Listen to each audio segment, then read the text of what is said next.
నమస్తే. నా పేరు మొహమ్మద్ ఆదిల్. 10-12 డేస్ బ్యాక్ నాకు ఫీవర్, హెడేక్ వల్ల నేను మల్లారెడ్డి హాస్పిటల్‌కి షిఫ్ట్ అయ్యాను. నాకు మైగ్రేన్ అయింది. ఆడ ఉన్న డాక్టర్స్, నర్స్ వాళ్ళు చాలా మంచిగా నాకు ట్రీట్మెంట్ ఇచ్చినారు. వాళ్ళ ట్రీట్మెంట్‌తో నేను మంచిగా అయ్యాను. 4-5 డేస్ బ్యాక్ నేను డిశ్చార్జ్ అయ్యి వచ్చినాను. వాళ్ళ డాక్టర్స్, నర్సులు చాలా ఫ్రెండ్లీగా ఉన్నారు. చాలా మంచిగా ట్రీట్మెంట్ ఇచ్చారు. ఇంకా నేను థ్యాంక్ చేస్తాను మల్లారెడ్డి హాస్పిటల్ స్టాఫ్‌కి, డాక్టర్స్‌కి, ఇంకా నర్స్‌కి, ఇంకా భద్రారెడ్డి సార్. వాళ్ళ దయ వల్ల నేను మంచిగా అయ్యాను. నాకు హాస్పిటల్‌లో అన్ని మంచిగా ఫెసిలిటీస్ ఉన్నారు. 3 టైమ్స్ ఫుడ్ పెట్టినారు. ఇంకా బెడ్‌కి ఏం చార్జెస్ తీసుకోలేరు. చాలా మంచిగా అయింది.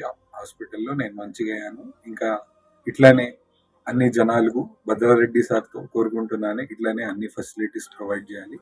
Thank you. ఇంకా థ్యాంక్ యూ భద్రారెడ్డి సార్. నేను మీ దయ వల్ల మంచిగా అయ్యాను. Thank you.